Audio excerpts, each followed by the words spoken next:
Olá, irmãos, a graça e a paz do Senhor Jesus, tudo bem com vocês? Estamos aqui mais uma vez para compartilhar uma palavra devocional para que você possa ministrar e o Espírito Santo venha falar diretamente ao seu coração. Amém? O texto que nós vamos compartilhar hoje, ele está no livro de Neemias, capítulo 4, do versículo 1 até o 6. Eu aconselho que você leia o capítulo inteiro a fim de que você possa compreender todo o contexto. Ou melhor, você lê o livro inteiro de Neemias para que você possa compreender aquilo que nós vamos discutir aqui. Amém? Então, diz assim a palavra do Senhor. Tendo Sambalate ouvido que edificávamos, o muro ardeu em ira, e se indignou muito e escarneceu dos judeus. Então falou na presença de seus irmãos e do exército de Samaria e lhes disse: que fazem estes fracos judeus? Permitisse-lhes isso, sacrificarão, darão cabo da obra num só dia, renascerão acaso dos montões de pó as pedras que foram queimadas? Estavam com ele Tobias, o amonita, e disse: ainda que edifiquem, vindo a raposa, derribará o seu muro de pedra. Ouve, ó nosso Deus, pois estamos sendo desprezados. Cai o seu opróbrio sobre a cabeça deles, e faze que sejam despojo numa terra de cativeiro. Não lhes encubra a iniquidade, não se risque diante de ti o seu pecado, pois te provocaram a ira na presença dos que edificavam. Assim edificamos o muro, e todo o muro se fechou até a metade da sua altura, porque o povo tinha ânimo para trabalhar. Amém? Amados, a história de Neemias é uma história bastante conhecida, né? Ela fala da saga da reedificação das muralhas de Jerusalém que haviam sido destruídas antes do cativeiro, quando o povo estava sendo levado para o cativeiro. E aqui nós temos um povo que voltou para a sua terra e estava nesse processo de reconstrução das muralhas, reconstrução de todo o templo do Senhor. Amados, eu quero falar especificamente sobre projetos. Eu entendo que as muralhas, aqui no livro de Neemias, elas têm um significado extremamente profundo, que nós precisaríamos de muito tempo para que pudéssemos expor, discutir e aprofundar. Porém, eu quero utilizar a metáfora da construção das muralhas a respeito de projetos que nós precisamos erguer, edificar, talvez reconstruir nas nossas vidas. E certamente todos nós temos uma multidão de projetos. Talvez projetos na família, muralhas que precisam ser reedificadas, projetos no trabalho, projetos na vida ministerial, projetos nos relacionamentos, projetos interiores, pessoais, ou seja, de reconstrução emocional, de restauração, de vida espiritual ou tantas coisas. O fato é que todos nós, em alguma medida, temos algo que precisa ser reerguido nas nossas vidas. Amém? E era exatamente isso que Neemias estava fazendo.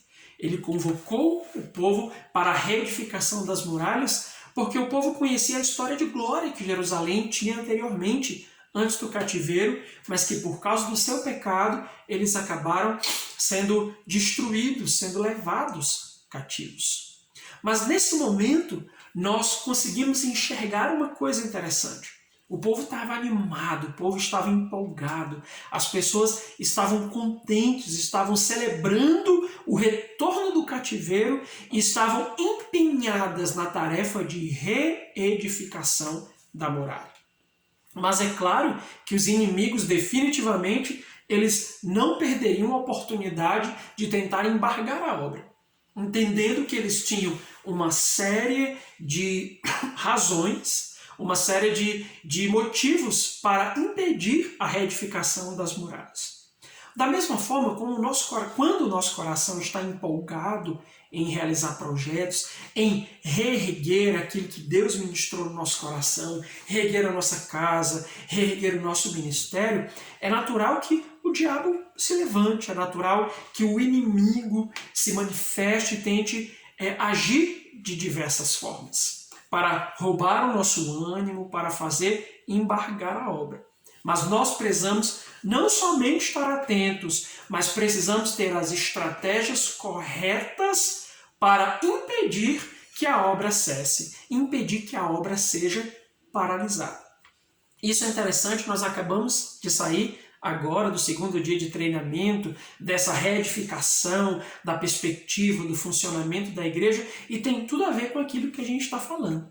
Em diversos aspectos da nossa vida, existem muralhas que precisam ser reerguidas, muralhas que precisam ser colocadas, ser reerguidas, colocadas de pé, mais uma vez, a fim de que nós possamos estar saudáveis. Mas o problema, como eu disse, é que o inimigo vai sempre trabalhar de diversas formas para tentar nos impedir de estar de pé. E ele geralmente usa dois aspectos, né? Certamente há muitos outros, mas eu quero utilizar o do texto aqui do capítulo 4 de Neemias. O primeiro deles é nos desanimar. A Bíblia diz que o povo estava animado. Quando Tobias e Sambalate começam a falar ao povo, começam a colocar uma série de palavras, de empecilhos, de palavras de desânimo, o desejo deles era trazer aquele desânimo no coração das pessoas a fim de que elas pudessem relaxar na obra.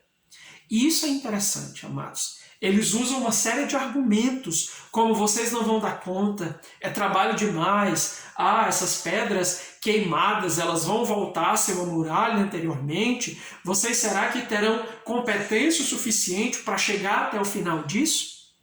E a primeira estratégia de Satanás é exatamente essa. Ele tenta desanimar, fazer desfalecer o nosso coração, porque se o nosso coração desfalece, as nossas forças elas vão se esvaindo. Então, fique atento às palavras que você tem recebido, as palavras que estão entrando, no seu coração, que estão permanecendo no seu coração. Elas são palavras de Deus ou são palavras da oposição? Mas o interessante é que as palavras de Tobias, de Sambalate, dos árabes, que estavam tentando desanimar o povo, não surtiram efeito.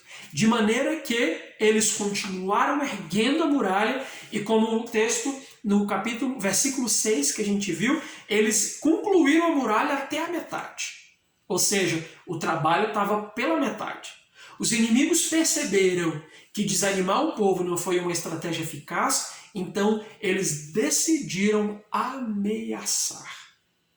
E isso é interessante porque criar um clima de ameaça, criar um clima de tensão, tumultuar é geralmente uma das grandes estratégias do diabo e dos inimigos da nossa vida. Se ele não consegue nos desanimar, se ele percebe que estamos comprometidos com a obra, ele definitivamente vai tentar tumultuar as coisas, criar confusão, criar caos, levantar pessoas contra pessoas. Ele vai tentar nos fazer sentir medo. Foi isso que eles fizeram. Nós entraremos aí, nós vamos derrubar. Quando menos vocês perceberem, de repente a gente vai estar aí, já vai ter derrubado. Então, aquele tumulto, aquela tensão começou a apavorar o coração do povo. E às vezes é isso que acontece. O medo nos alcança, as ameaças começam a surgir ao nosso redor, além das palavras que são ditas, de repente nós ficamos desanimados e nos sentimos tensos para continuar o nosso trabalho. Porém, eu quero compartilhar 4 coisas, ou 4 respostas que nós temos que dar às palavras de desânimo e às ameaças dos nossos inimigos. Existem pelo menos 4 respostas. E a primeira delas é oração. Aleluia.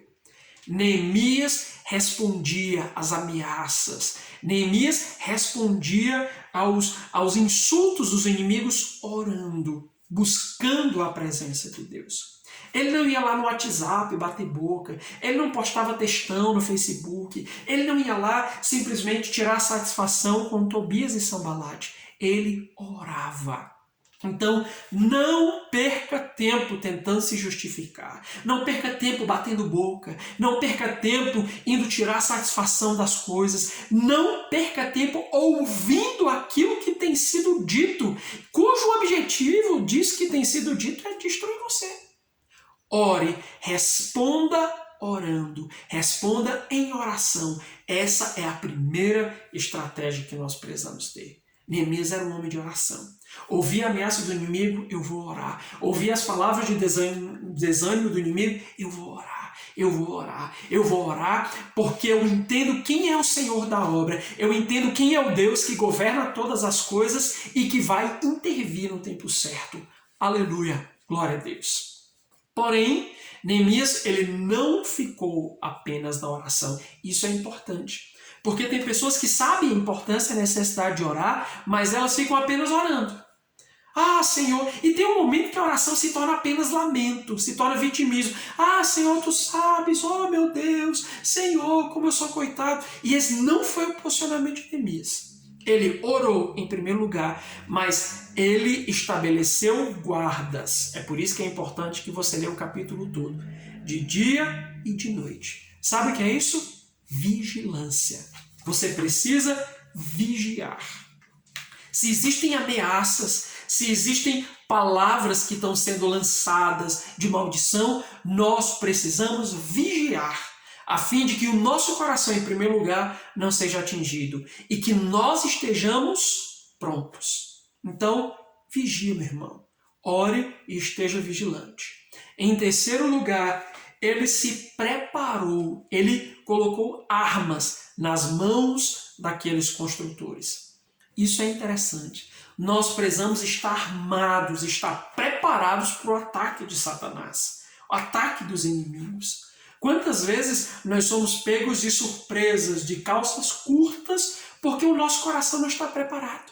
Então, cada homem ali, ele tinha talvez uma colher de pedreiro para fazer a massa, para rebocar o muro, porém, ele tinha uma espada na outra mão. Ele tinha uma espada embanhada, porque ele estava preparado para esse momento da guerra. E todas as vezes que o nosso coração está disposto a reerguer, está disposto a entrar de cabeça naquilo que Deus tem colocado no nosso coração, definitivamente haverá guerra. Então você precisa estar preparado. Arme-se, mas não se arme com as armas da sua carne, com as armas naturais.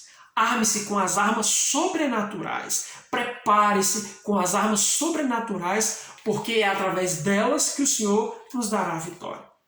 E em quarto lugar, o primeiro, a oração, o segundo, a vigilância, o terceiro são os armamentos, a preparação, e o quarto e último lugar foi a parceria. E essa parte é fundamental. Nenhum homem estava trabalhando sozinho. Nenhum homem estava isolado. Nenhum homem estava no seu lugarzinho fazendo sozinho. Todos tinham parcerias. Neemias colocou as famílias para trabalhar junto. Então, em primeiro lugar, entre em parceria com a sua casa, convoque sua família para orar, convoque sua família para estar no mesmo espírito, buscando esse direcionamento, trabalhando junto, guerreando e vigilantes. Isso é importante. Mas você pode dizer, ah, pastor, mas nem todo mundo da minha família tem o mesmo propósito, nem todo mundo da minha família é crente, ah, o meu marido não é crente, mas acha uma parceria de oração. Arranje uma irmã que vai orar com você, um irmão, um pastor que vai ministrar sobre a sua vida, que vai saber o que está acontecendo e vai estar cobrindo você em oração, estando vigilante também contigo. Ninguém pode lutar sozinho. Guarda isso no teu coração. Você não consegue reconstruir os muros do seu casamento sozinho. Você não vai conseguir reconstruir os muros do seu ministério sozinho, da sua célula emocionais, os muros emocionais sozinho.